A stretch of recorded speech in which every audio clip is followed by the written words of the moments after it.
Good morning and welcome to Christ Central Daily Devotionals. I'm Fiona and today we're going to be reading from Esther chapter 4. When Mordecai learned of all that had been done, he tore his clothes in anguish. Then he dressed in sackcloth, covered his head with ashes and walked through the city, wailing loudly and bitterly, until he came to the entrance of the palace. He didn't go in because no one wearing sackcloth was allowed inside.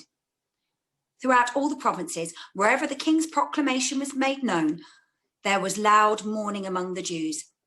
They fasted, wept, and wailed, and most of them put on sackcloth and lay in ashes. When Esther's servants' girls and eunuchs told her what Mordecai was doing, she was deeply disturbed.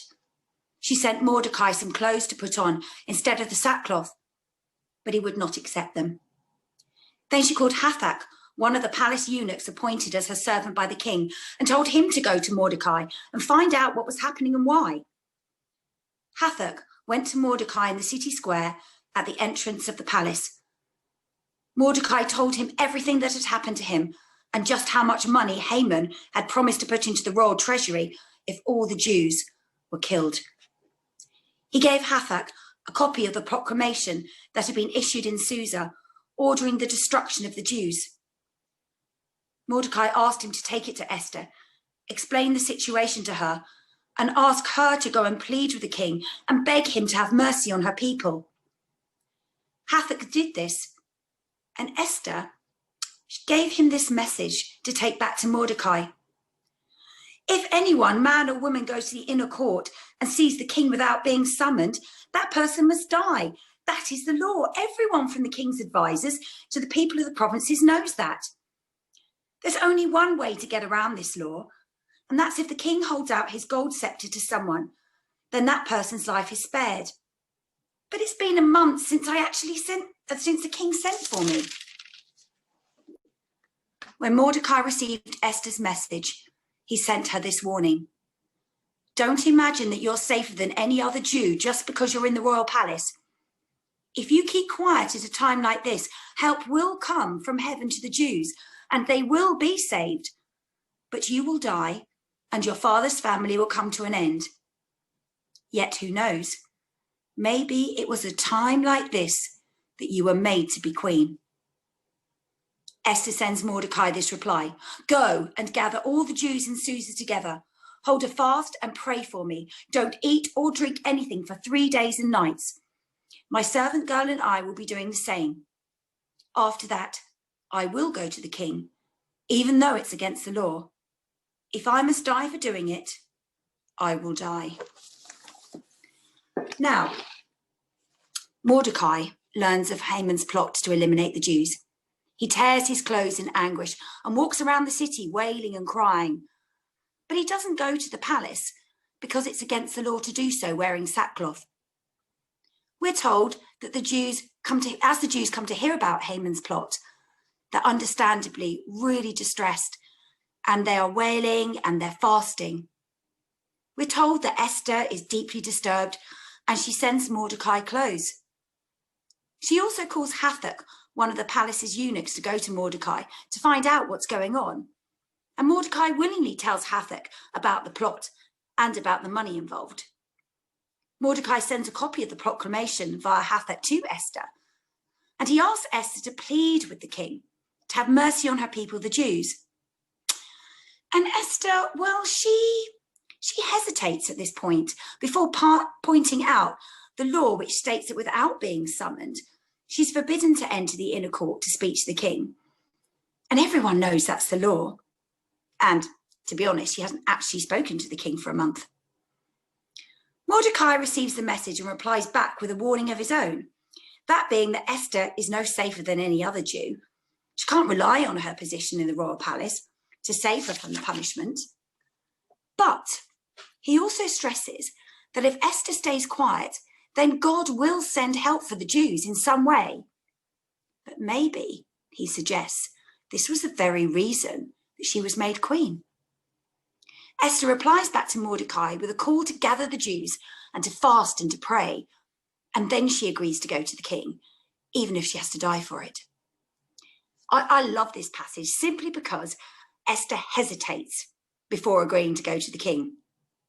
Now, some commentaries say that she wasn't obedient and she wasn't godly enough, but I really disagree. I think this hesitation makes her more relatable.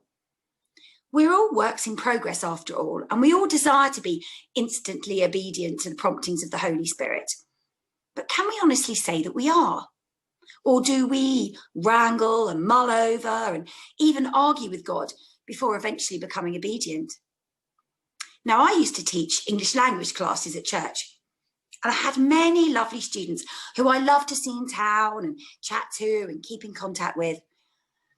However, communicating with people who speak very little English does require an element of sort of pantomiming around and using lots of hand gestures, and you rely very heavily on facial expression. And during the first lockdown, I was shielding and unable to leave home. But I am, however, very lucky enough to have a small garden, which I spent many hours pacing around, praying for revelation of how I could be of some use and some purpose. And during such a time, I felt prompted to call one of my students. Now, I cannot tell you how much horror this filled me with, because this lady had little to no English. I sort of started this ongoing dialogue with God, explaining why it was utterly ridiculous I couldn't call her.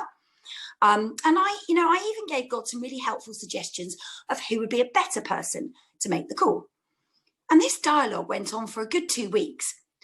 In the end, I did make the call. And suffice to say, it was short and very sweet, but we were both very blessed by it. And I'm really glad that I was finally obedient and I did do it. Now, why didn't I pick up the phone earlier?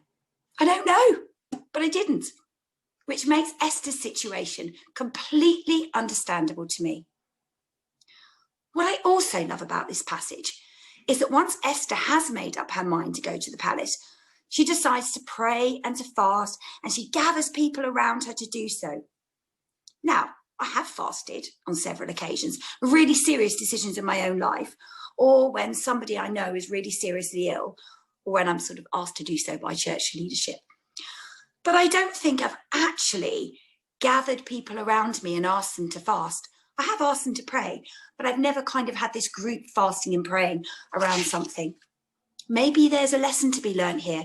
Maybe we do need to open ourselves up to those around us who are to be more directly involved in our lives. So, to conclude, in today's reading, we learned 2 key things about our heroine. Like us, she wasn't perfect. She hesitated, but she was ultimately obedient. If anyone doubts her godliness in this hesitation, they need only look to the end of the passage and observe Esther's immediacy in calling everybody to prayer and fasting. Let's be inspired today and learn from Esther. God is with us. When we feel the promptings of the Spirit to say or to act, it's okay to mull, to hesitate, to weigh things up. But in the end, let's make sure that, like Esther, we commit ourselves to prayer and fasting where necessary, in obedience to our God. Thank you.